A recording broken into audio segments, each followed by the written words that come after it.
అందరికీ నమస్కారం అండి. బాచీరావు యాస్ట్రో సెంటర్కి వెల్కమ్ అండి. ఈ వారం రాశి ఫలాలు అంటే అక్టోబర్ 12 నుంచి అక్టోబర్ 18 వరకు అన్ని రాశుల వారి యొక్క రాశి ఫలాలు. మేషరాశి తీసుకున్నట్లయితే అశ్విని భరణి కృత్తిగా 1వ పాదం వారు మేషరాశిలోకి వస్తారు.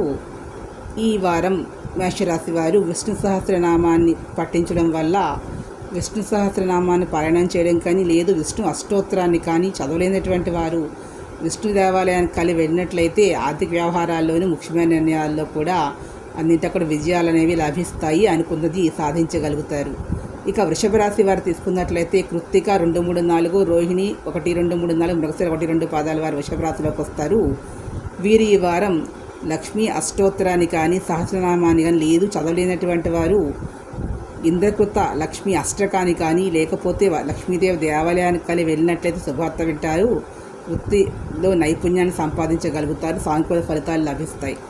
ఇక మిథున రాశి వారు తీసుకున్నట్లయితే మృగశిర 3, 4 పాదాల వారు, ఆరుద్ర 1, 2, 3, 4 పాదాలు, పునర్వసు 1, 2, 3 పాదాల వారు మిథున రాశిలోకి వస్తారు. మిథున రాశి లగ్నం వారికి నవగ్రహాలను ధ్యానం చేయడం, నవగ్రహ స్తోత్రాలను చదవగలగడం, చదవలేనటువంటి వారు నవగ్రహాల చుట్టూ ప్రదక్షిణాలు కానీ చేసినట్లయితే వీరికి అన్ని విధాల అనుకూలిస్తుంది. సమయానుకూలంగా వీళ్ళు వ్యవహరించడం అనేది అత్యవసరంగా చెప్పవలసినటువంటి సూచన. ఇక కర్కాటక రాశి వారు తీసుకున్నట్లయితే పునర్వసు 4వ పాదము, అదేవిధంగా పుష్మి 1, 2, 3, 4 పాదాలు, ఆశ్లేష 1, 2, 3, 4 పాదాల వారు కర్కాటక రాశిలోకి వస్తారు. ఈ వారం కర్కాటక రాశిలో సుబ్రహ్మణ్య స్వామిని స్మరించడం కానీ సుబ్రహ్మణ్యాష్టకాన్ని పఠించడం కానీ సుబ్రహ్మణ్య దేవాలయానికి వెళ్ళి ప్రదక్షిణాలు చేసినట్లయినా కూడా వీరికి ఒక 6 ప్రదక్షిణాలు చేసినట్లయితే అన్ని శుభ ఫలితాలు అనేవి గోచరిస్తాయి. ఉద్యోగ ఫలితాలు మాత్రం అత్యుత్తమంగా ఉన్నాయి. వీరికి మంచి కాలం అయితే నడుస్తూ ఉంది. గృహ వాహన యోగాలు కూడా ఉన్నాయి. ఇకపోతే సింహరాశి వారు తీసుకున్నట్లయితే మఖ పుబ్బ 1, 2, 3, 4 పాదాలు, ఉత్తర 1వ పాదం వారు సింహరాశిలోకి వస్తారు. వీరు సూర్య భగవాను ఆరాధన చేయడం కానీ సూర్యాష్టకం చదవడం, సూర్య ఆదిత్యోదయ స్తోత్రం కానీ లేదు శక్తిగా సూర్య నమస్కారాలు కానీ లేదు సూర్య దేవాలయానికి వెళ్ళి 6 ప్రదక్షిణ ప్రాతకాలంలో 8 లోపల చేసినట్లయితే వీరికి అన్ని విధాలా అనుకూలంగా ఉంటుంది. కుటుంబ సభ్యుల యొక్క మాటలకు విలువ ఇవ్వడం అనే వల్ల వీరికి అన్ని విధాలా కూడా విజయాలు లభిస్తాయి. ఇక కన్యారాశి వారు తీసుకున్నారు ఉత్తర 2, 3, 4 పాదాల వారు, హస్త 1, 2, 3, 4, చిత్త 1, 2 పాదాల వారు కన్యారాశిలోకి వస్తారు. వీరు ఈశ్వరుణ్ణి ఆ శివుణ్ణి పూజించడం కానీ ప్రార్థించడం కానీ శివపంచాక్షరి మంత్రజపం చేయడం కానీ చేయలేనటువంటి వారు శివాలయంలో 5 ప్రదక్షిణ సాయంకాలం 6 తర్వాత నుంచి 7 లోపల చేసినట్లయితే అన్ని విధాలా మంచి జరుగుతుంది. ఒక శుభవార్త వీళ్ళు వింటారు. పనులన్నీ కూడా సకాలంలో పూర్తవుతాయి. ఆటంకాలు అనేవి తొలగిపోతాయి. ఎదుటివారితో సంభాషించేటప్పుడు కొంచెం జాగ్రత్తగా మాట్లాడడం అనేది అన్ని విధాలా చెప్పదగిన సూచన. ఇక తులారాశి వారు తీసుకున్నట్టే చిత్త 3, 4 పాదాల వారు, స్వాతి 1, 2, 3, 4 పాదాలు, విశాఖ 1, 2, 3 పాదాల వారు ఈ తులారాశిలోకి వస్తారు. వీరు దుర్గాదేవిని లేదా అమ్మవారి శక్తి ఆరాధన చేసినట్లయితే ఆదిపరాశక్తి దేవాలయానికి వెళ్ళినట్లయితే ధ్యానం చేయడం కానీ ప్రదక్షిణ అమ్మవారి గుడికి వెళ్ళి 9 ప్రదక్షిణాలు చేయడం అనేది ప్రాతకాలమైనా సాయంకాలం వీళ్ళని బట్టి చేసుకోవచ్చు. ఏదైనప్పటికీ కూడా అష్టమి రోజున వీరు దుర్గాదేవిని కనుక ఆరాధన చేసినట్లయితే వీరికి అన్ని విధాలా బాగుండి ఎంత శ్రమ పడ్డారో అంత ఫలితం అయితే వీరికి దక్కుతుంది. చిన్నపాటి అవరోధాలు అనేవి ఎదురవుతాయి కదా, అవి తొలగిపోవాలి అంటే వీరు దుర్గాదేవిని అష్టమి రోజున సాయంకాలం నాడు చేసినట్లయితే మంచి జరుగుతుంది. ప్రతి దేవాలయ సందర్శన మంచి జరుగుతుంది.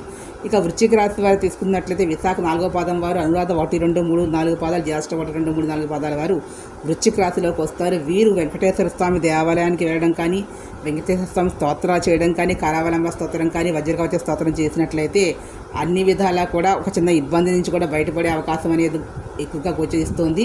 వీరికి విజయాలు లభించాలి అంటే వెంకటేశ్వర స్వామి ఆరాధన చేయండి. వెంకటేశ్వర స్వామి దేవాలయానికి మీరు వీరున్నప్పుడు వెళ్ళండి, మీకు సమీపంలో ఉన్న దేవాలయ దర్శనం చేసుకోండి.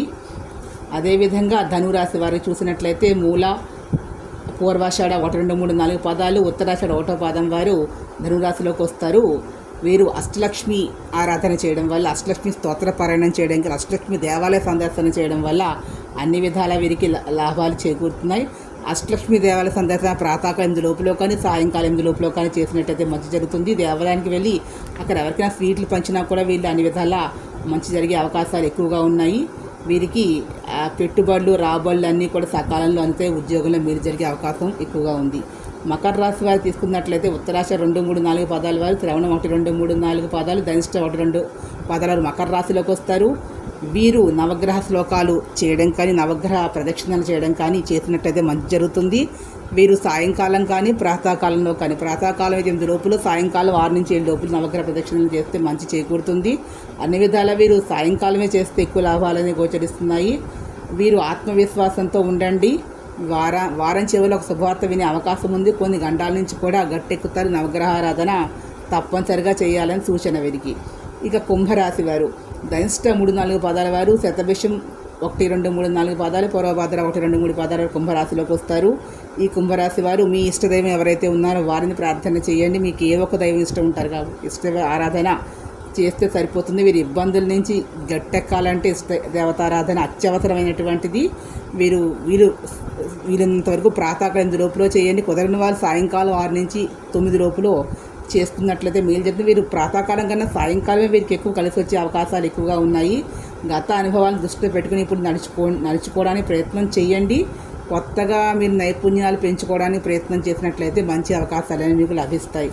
ఇక మీనరాశి వారు తీసుకున్నట్లయితే పూర్వభాద్ర 4 పాదం వారు, ఉత్తర భాద్ర 1-2-3-4 పాదాలు, రేవతి 1-2-3-4 పాదాల వారు మీనరాశిలోకి వస్తారు. వీరు నవగ్రహ శ్లోకాలను పఠించడం అత్యవసరం. ప్రతిరోజు కూడా ప్రాతకాలం కానీ సాయంగా మీకు వెళ్ళిన సమయం నవగ్రహ మండపంలో 9 ప్రదక్షిణాలు చేసి వచ్చినట్లయితే వీరికి అన్ని విధాల మంచి జరుగుతుంది. కాలం అనేది వీరికి అంత అనుకూలంగా లేదు కాబట్టి కాలభైరవ ఆరాధన చేయాలి. అష్టమి రోజున కాలభైరవుని ఆరాధన చేసినట్లయితే వీరికి అన్ని విధాల మేలు జరుగుతుంది. చాలా వరకు మౌనంగా ఉండడం మంచిది. మౌనంగా లేకపోతేనే ఇబ్బందులు ఎదుర్కొంటారు కాబట్టి మౌనం అనేది చాలా మంచిది. ఇది వీరు చెప్పదగినటువంటి సూచన. ఈ వీడియో మీకు నచ్చినట్లయితే ప్లీజ్ సబ్స్క్రైబ్ మై ఛానల్. మరిన్ని కొత్త వీడియోలు ముందుకు వస్తాను. Thank you to all.